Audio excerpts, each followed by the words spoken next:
Hey there, tech fans. Rick here again with another review. And today, I have the Zino Mini SE drone from our good friends at Hubsan. And I'd like to give you 5 good reasons why I think you're going to fall in love with this product. Now, to start with, the Zino Mini SE is the smaller brother of the Zino Mini Pro, which is another drone that Hubsan released this year. And it's got a lot of the same features, and really the important features you care about are built into this drone. It's really the perfect drone for anybody looking to get into the hobby that's never flown a drone before, and who's looking for a really good experience that's easy to fly and gives you all the features you need to really have a lot of fun on a Saturday afternoon.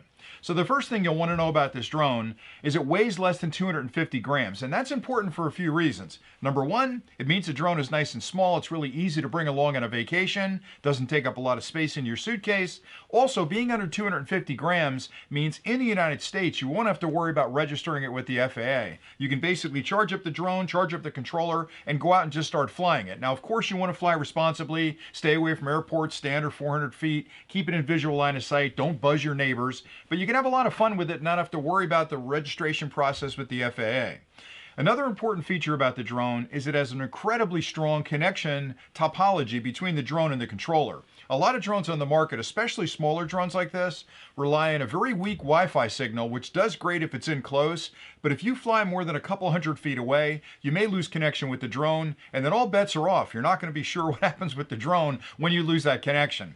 This drone has safety features built in, but more importantly, that strong connection between the controller and the drone allows you to fly 9 kilometers with this drone. Now again, in the United States, you can't fly that far because we have the visual line of sight requirement, which means you have to keep the drone in your visual line of sight, but knowing you have a 9-kilometer distance of connection between the drone and the controller means that you can certainly fly this out quite a distance, and really where it's important is when you're flying in close, if you've got obstructions or buildings or Wi-Fi interference, you're not going to have any problems communicating with the drone, and you'll never have to worry about losing it.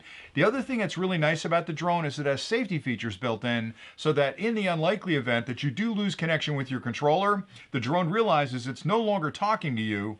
It'll actually elevate to a height that's set in the application, spin to face the home point, fly all the way back to where it took off, and land pretty much where it took off. So it's a smart drone in the sense that it's always watching for problems with the drone, and if it sees anything at all that's going on that isn't correct, it's going to return to home and land where it took off. Another key feature of the drone is its flight time. It can fly for 40 minutes on a fully charged battery, which is pretty incredible when you consider most other drones, especially smaller drones like this, you might get 8 or 10 or 12 minutes of flight time out of it. With this one, 40 minutes on a full battery is absolutely astounding. Now, you're not going to get a full 40 minutes. My testing has put it in around 33, 35 minutes on a good day, but still 30 minutes of solid flight time means you have plenty of power in the drone to get out to a beautiful location, spend some time around that target to get the video or the pictures you need, and get back home safely. And if you've got multiple batteries, you can stay up even longer. So it's a really nice drone from that perspective. Another really critical thing that you want to take into consideration is the quality of the camera.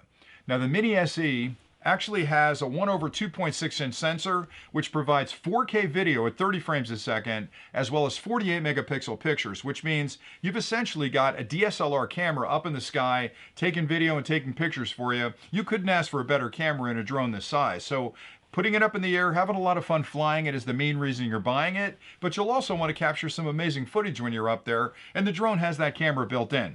In addition to that, I really like the way Hubsan's put this kit together because you get the Mini SE, you'll get 2 batteries, you'll get a charging hub if you buy this particular package, and the charging hub is nice because it allows you to charge up to 4 batteries at the same time. Now, it doesn't charge the batteries simultaneously, it charges them in order, and what it'll do is interrogate the batteries to see which of the batteries needs the least amount of charge. It'll start charging that battery first until it's fully charged, then it'll move on to the next battery, then the next one, then finally the 4th one, but that allows you to get back out the door and start flying as quickly as possible because the battery that needs the least amount of charge is the one that's going to charge the fastest. So the hub is a really big deal. They'll also include in the kit cables for connecting the controller to all styles of phones and tablets out there. Whether you have an Android phone that's either micro USB or USB-C, you've got a cable. If you have an Apple product, there's a cable for the Apple product as well. So it's compatible with a lot of different technologies in the market. It's a rock solid connection between you and the controller, which is a big concern for a lot of new flyers. It has a phenomenal camera, and it's going to provide a tremendous amount of flight time on a fully charged battery. So in a lot of ways, this is the perfect drone for new flyers. And I I would argue too that if you're already flying a drone, this might be a good second choice, so you have a smaller drone to take with you on vacation for those times where you don't want to drag your bigger drone along and all of the accessories that come with that bigger drone. So I like it an awful lot. I've been flying it since the day it was released. I think you'll like it as well. So thanks again for watching, and until next time, as always, stay nerdy.